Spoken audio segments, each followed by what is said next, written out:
இன்னைக்கு எபிசோட்கான முதல் ப்ரோமோவை பார்க்கும்போது உண்மையிலே ரொம்ப ரொம்ப கன்ஃபியூசிங்கா இருக்கு அப்படின்ற மாதிரி தான் சொல்லணும். ஏன்னா நமக்கு வந்த தகவல் படி ஒரு விக்கெட் அவுட், அதாவது நேற்று 2 விக்கெட், சண்டே எபிசோட்ல ஒரு விக்கெட் அப்படின்றது நமக்கு வந்த தகவல் கரெக்டா. ஸோ ஆனால் அப்படி இருந்தாலும் இப்போ இவர் வீட்டுக்குள்ள வந்துட்டு இந்த கார்டை எடுத்து இப்படி காமிச்சோன்னே வீட்டுக்குள்ள வந்து பார்த்தீங்கன்னா எல்லாம் கொண்டாடி சிரிக்கிறாங்க. எனக்கு ஒன்றும் புரியலையே, என்னங்க இதான் சார் பண்றீங்க, என்ன சார் திடீர்னு பார்த்தீங்கன்னா எல்லாம் உள்ள கைத்தட்டி கொண்டாடுற அளவுக்கு அப்படி என்ன கார்டை காமிச்சிங்க, நோ எவிக்ஷன் கார்டை காமிச்சிங்களா அப்படின்ற மாதிரி நமக்கும் டவுட் வரும். ஸோ விஜய் சேதுபதி வீட்டுக்குள்ள என்னென்ன காரியங்கள் இன்னைக்கு பண்றாரு, அது மட்டும் இல்லாம இந்த கார்டுல என்னதான் இருக்கு, ஆக்சுவலா இது உண்மையா பொய்யா, இந்த ப்ரோமோ நம்பலாமா வேணாமா அப்படின்ற ஃபுல் டீடைல் இந்த வீடியோல பார்க்க போறோம். அதெல்லாம் பார்க்கிறதுக்கு முன்னாடி சேனலை ஃபர்ஸ்ட் டைம் பார்த்தீங்கன்னா சப்ஸ்கிரைப் பண்ணி வீடியோ லைக் பண்ணி வச்சுக்கோங்க. ஆக்சுவலா விஷயம் என்னன்னு பார்த்தீங்கன்னா விஜய் சேதுபதி வீட்டுக்குள்ள வந்தோன்னு ஒரு விஷயத்தை சொல்றாரு. சரி, அந்த ஸ்டேஜுக்கு வந்ததுக்கு அப்புறமா இந்த மாதிரி இதுக்கப்புறம் யார் வீட்டுக்கு போனாலும் நீங்க வின்னர் தான்டா அப்படின்ற மாதிரி சொல்லிடுறாரு. அதுக்கு எதுக்கு ஷோ நடத்திக்கிட்டு இப்பயே டைட்டில் வின்னர் கொடுத்துட்டு போக வேண்டியது தானே. அதாவது கடைசி வரைக்கும் ஒருத்தவங்க வருவாங்களாம், இப்பயே பார்த்தீங்கன்னா டைட்டில் வின்னர் நீங்க தான், அதாவது நீங்க தான் வின்னர் எல்லாருமே அப்படின்ற மாதிரி பார்த்தீங்கன்னா என்கரேஜ் பண்றாரு. எனிவேஸ் ஒரு மோட்டிவேஷன் தானே, கொடுக்கறது ஒன்றும் தப்பு இல்லை, கொடுக்கட்டும் அப்படின்ற மாதிரி விட்டாலும் இந்த கார்டை காமிச்சோன்னு எதுக்கு இந்த 2 பீஸுங்களும் கத்துது அப்படின்றதான் தெரியல. ஏன்னா என்ன பொறுத்த வரைக்கும் சுபிக்ஷா தான் எவிக்டட் அப்படின்ற மாதிரி நேற்றே ஆல்மோஸ்ட் கன்ஃபார்ம் ஆயிடுச்சு. ஸோ அப்படி இருக்கும்போது சுபிக்ஷா வெளியே போற சுபிக்ஷாவா இப்படி ஒரு ரியாக்ஷன் கொடுக்குது, தப்பு. இப்படிப்பட்ட ரியாக்ஷன் யாருக்கிட்ட இருந்து வராது. வெளியே போனா ஒன்று அழுவணும், இல்லை முகத்தையாவது பார்த்தீங்கன்னா கொஞ்சம் சோகமாக வச்சுக்கணும். இது ரெண்டுமே இல்லாமல் இந்த சுபிக்ஷாவோட ரியாக்ஷன் வந்து வினோதமா இருக்கு. பக்கத்தில் அரோரா வந்து பார்த்தீங்கன்னா ஒரு மாதிரி பயங்கரமா என்ஜாய் பண்ற மாதிரி இருக்கு. ஒன்றும் புரியலையே. எனக்கு தெரிஞ்சு ஒருவேளை எடிட்டர் ஏதாவது நடுவில் விளையாட்டானா என்னன்னு தெரியல.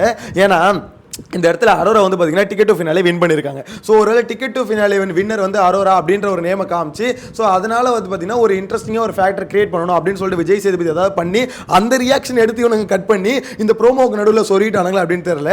ஏன்னா இவனுங்க பண்ணக்கூடிய ஆள் தாங்க.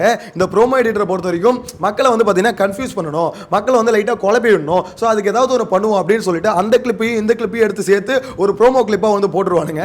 ஸோ இவனுங்க வந்து ரொம்ப ரொம்ப டேஞ்சரான ஆளுங்க அப்படின்ற மாதிரி தான் சொல்லணும். அதனால இப்போதைக்கு நமக்கு வந்து அப்டேட்டே நம்புவோம், இவனுங்களை நம்புறது வந்து பார்த்தீங்கன்னா ரொம்ப ரொம்ப மோசம். ஸோ அவங்க நம்பாமே இருக்கலாம். அது மட்டும் இல்லாமல் இந்த இடத்துல சுபிக்ஷா வெளியே போனதுக்கு மெயினான காரணம் அப்படின்ற மாதிரி பார்த்தோன்னு வச்சுக்கோங்களேன். என்ன பொறுத்த வரைக்கும் நான் வந்து விக்கல்ஸ் விக்ரம் தான் சொல்லுவேன். ஏன் ப்ரோ விக்கல்ஸ் என்ன பண்ணாரு அப்படின்ற மாதிரி கேட்டிங்கன்னா, அந்த பொண்ணு கேமே காலி பண்ணது அவன் தாங்க.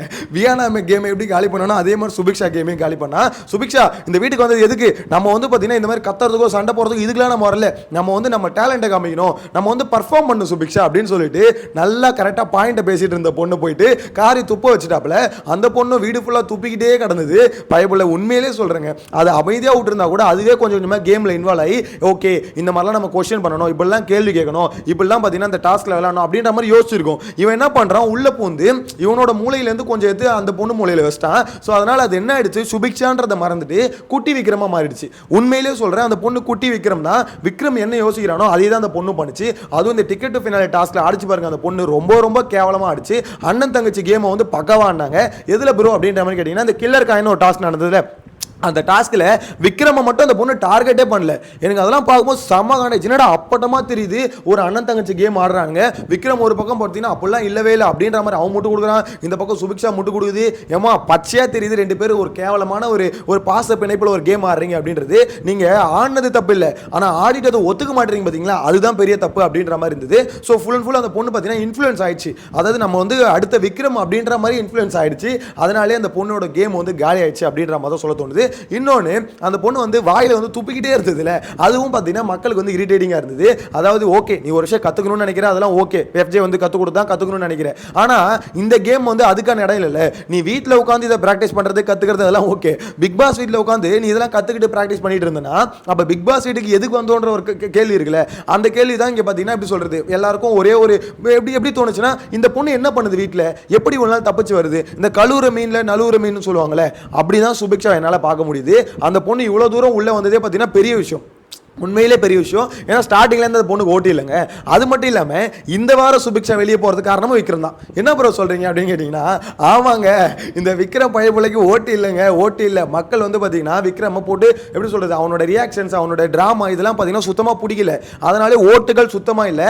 பாட்டமில் யார் இருக்கான்னு நினைக்கிறீங்க, விக்கல்ஸ், சுபிக்ஷா, சாண்ட்ரா, இந்த 3 பீஸ் தான். இந்த 3 பீஸில் இன்னைக்கு மட்டும் இந்த வாரம் மட்டும் இந்த பார்வதி கமுருதினை வெளியே அனுப்பலனா இந்த 3ல் 2 தான் போயிருக்கும். அதில் 1 கண்டிப்பாக விக்ரமா இருந்திருப்பாரு.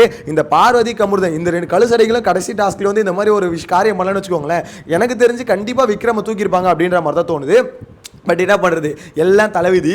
அதாவது ஒருத்தவங்க வந்து பார்த்தீங்கன்னா இப்படி தான் முடியணும் அவங்களோட கேம் அப்படின்னா அப்படி தான் முடியும், அது யாராலையும் எதுவும் பண்ண முடியாது.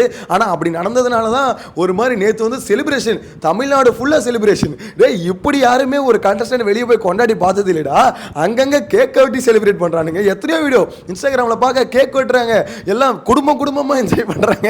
எனக்கு அதை பார்க்கும்போது இதெல்லாம் போயிட்டு பார்வதி பார்த்தா பார்வதியோட மனநிலை எப்படி இருக்கும், என்னடா நம்மளை வந்து வெளியே அனுப்புனது இப்படி ஊரே கொண்டாடுது, அப்படி நம்ம என்ன பண்ணிட்டோம் ஒரு கண்டென்ட்டுக்காக ஒரு 4 லவ் கண்டென்ட் பண்ணோம், அது மட்டும் இல்லாமல் அப்பப்போ பார்த்தீங்கன்னா 4-5 சண்டை போட்டோம். இது ஒரு பெரிய தப்பா, இது ஒரு குத்தமா, அதெல்லாம் ரசிச்சிங்களே. ஒரு சண்டை நடக்குதுன்னு எல்லாம் ப்ரோமோ பார்த்தீங்களே, ப்ரோமோ வதிரா நான் கடைசியில் ப்ரோமோவதி இல்லாமல் ஒரு ப்ரோமோ வருது, அதை உங்களால் என்ஜாய் பண்ண முடியுது, இந்த ப்ரோமோவதியை மறந்துட்டீங்க பார்த்தீங்களா அப்படின்ற ஒரு எண்ணம் பார்வதிக்கு வரதா செய்யும். என்ன பண்ணுறது, வீட்டில் உட்காந்து பார்வதி நீங்களும் வரக்கூடிய ப்ரோமோக்களை பாருங்க. என்ன சொல்றது, ஆக்சுவலாக இப்படி இவங்க 2 பேர் வெளியே போனதில்ல, நிறைய பேர் வந்து தப்பிச்சிட்டாங்க அப்படின்ற மாதிரி தான் சொல்லணும். குறிப்பாக விக்கல் சீக்கிரமே சாண்ட்ரா இவங்கெல்லாம் தப்பிச்சிட்டாங்க. இவங்க போகாமல் இருந்தால் இந்த 3ல் 2 டிக்கெட் அவுட் அப்படின்ற மாதிரி தான் சொல்லணும். ஸோ இப்போ வேறு வழி இல்லாமல் என்ன பண்ணுறாங்க, ஒரே ஒரு டிக்கெட்டை தூக்கியிருக்காங்க அப்படின்ற மாதிரி தான் சொல்கிறாங்க. ஸோ அந்த ஒரு டிக்கெட் சுபிக்ஷான்ற அப்டேட் தான் நேற்று வரைக்கும் வந்தது. இந்த ப்ரோமோவை பார்க்கும்போது நிறைய பேர் கன்ஃபியூஸ் பண்ணுற மாதிரி இருக்குது. அதெல்லாம் ஒன்றும் கிடையாது. இந்த மாதிரி வந்து சுபிக்ஷா வீட்டில் நோ எவிக்ஷன் கார்டை காமிச்சிட்டாரு அப்படின்ற மாதிரி நிறைய பேர் பார்த்தீங்கன்னா இப்பயே பார்த்தீங்கன்னா டவுட் பண்ணுறாங்க. ஓகே அப்போ வந்து அப்டேட் வந்து போலியா, அது உண்மை இல்லையா அப்படின்ற மாதிரி டவுட் பண்ணுறாங்க. எனக்கு தெரிஞ்சு அப்படிலாம் இருக்க வாய்ப்பு இல்லை. ஸோ சுபிக்ஷா ஆல்மோஸ்ட் எவிக்ட் அப்படின்ற மாதிரி தான் சொல்ல தோணுது. ஸோ இந்த இடத்துல பார்த்தீங்கன்னா இந்த எடிட்டர் தான் நம்ம வந்து பாராட்டணும். அப்படியே மக்கள் எல்லாரையும் ஒரு மாதிரி கன்ஃபியூஸ் பண்ணுறதுக்கு ஒரு வேலை பார்த்தா பார்த்தீங்களா, அவன் உண்மையிலே பெரிய ஆள் தான் அப்படின்ற மாதிரி சொல்லணும். இன்னொன்று நான் சொன்னேன்ல, சுபிக்ஷா இப்போ வெளியே போகிறதுக்கு விக்கல்ஸ் தான் காரணம்னு. அதுக்கான காரணம் சொன்ன மாதிரி விக்ரமுக்கு வந்து சுத்தமாக ஓட்டு இல்லை. ஆக்சுவலாக விக்ரமை தூக்கணும், ஆனால் விக்ரமை தூக்க மாட்டாங்க. ஏன்னா சேனலை பொறுத்த வரைக்கும் விக்ரம் டாப் 5ல இருந்தே ஆகணும் அப்படின்ற ஒரு இதில் வந்து பார்த்தீங்கன்னா அவங்க ரொம்ப ஸ்ட்ராங்காக இருக்காங்க. ஏன்னா விக்ரம் நல்லவனா தன்னை ப்ரொஜெக்ட் பண்ணிக்கிறான். அதாவது சந்திரமுகியா நினச்சிக்கிறான், சந்திரமுகியா மாறுறா, சந்திரமுகியாவே நிற்கிறா அப்படின்ற மாதிரி இவன் நல்லவனா நினச்சிக்கிறான், நல்லவனா நடக்கிறான், நல்லவன் மாதிரியே பேசுகிறான், கடைசியில் நல்லவனாவே ஸ்டேஜில் வந்து நிற்க அப்படின்ற மாதிரி அந்த ஒரு இது வந்து பார்த்தீங்கன்னா இவங்களே எலவேட் பண்ணுறாங்க. ஆனால் என்னன்னா மக்களுக்கு அது ஒட்டவே மாட்டுது. விக்ரமோட அந்த பர்ஃபார்மன்ஸ் வந்து ஒட்டவே மாட்டுது.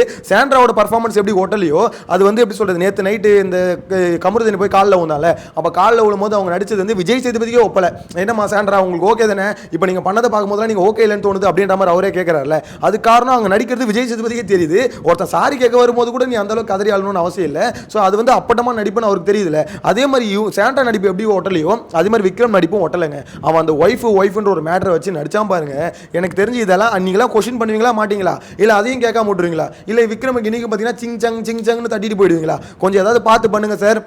இவங்க அதாவது பார்வதி கமருதீன் பிரச்சனையில் இந்த விக்ரம் பிரச்சனையை மறந்துடாதீங்க சார். அவன் வந்து முதல் 3 நாள் அவன் தான் சார் வன்மத்தை கக்கிக்கிட்டே இருந்தான். ஆக்சுவலாக 1 hour எபிசோட்லேயே விக்ரமுக்கான செக்மெண்ட்டை கட் பண்ணானுங்க. பக்கா ஒரு நரேட்டிவ் வந்து விஜய் டிவி செட் பண்ணானுங்க. என்னன்னா அவர் வன்மத்தை கொட்டுறது எதையுமே காமிக்க மாட்டானுங்க. அதுவே அவர் வந்து சாரி கேட்குறதும் அவர் ஃபீல் பண்ணுறதையும் மட்டும் காமிக்கிறானுங்க. ஏன் அதை பார்க்கறது மட்டுமா மக்கள் வந்து சே விக்ரம் எவ்வளோ நல்லவன்ல, சே விக்ரம் எப்படி சே அவனுக்குள்ள ஒன்றுமே இல்லைடா பியூர் சோல்றான் அப்படின்ற மாதிரி நினைக்கணும். அதுதான் பார்த்தீங்கன்னா விஜய் டிவியோட தாட்டும் விஜய் சேதுபதியோட தாட்டும். ஸோ அதனாலே பார்த்தீங்கன்னா அவரோட நெகட்டிவ் சைடு வந்து பார்த்தீங்கன்னா 1 hour ஷோல மோஸ்ட்லி காமிக்க மாட்டானுங்க. விஜய் சேதுபதி அதை கொஸ்டின் பண்ண மாட்டாரு. பார்க்கலாம் இன்னைக்கான எபிசோட்லையாவது ஏன்னா கேட்டிருக்காரு அப்படின்ற மாதிரி அப்டேட் வருது. பார்க்கலாம் எப்படி கேட்குறாரா ரோஸ் பண்ணுறாரா அப்படின்றத வெயிட் பண்ணி பார்க்கலாம். ஸோ உங்களோட கருத்தை மறக்காம கமெண்ட்ல மென்ஷன் பண்ணுங்க. நீங்க என்ன நினைக்கிறீங்க, இந்த ப்ரோமோ பார்த்ததுக்கப்புறம் சுபிக்ஷா வெளியே போக மாட்டாங்க அப்படின்ற மாதிரி தோணுதா, இல்லை ப்ரோ அவங்க வெளியே போயிருக்காங்க அது போனது வந்து நல்லதுதான், அந்த பொண்ணு இதுக்கு மேலே இந்த வீட்டுக்குள்ள வந்து ஒன்றும் பண்ண போகிறது இல்லை அப்படின்ற மாதிரி சொல்ல தோணுதா? ஸோ உங்களோட கருத்தை கமெண்ட்ல மென்ஷன் பண்ணுங்க. நெக்ஸ்ட் வீடியோவில் மீட் பண்ணலாம். Bye by.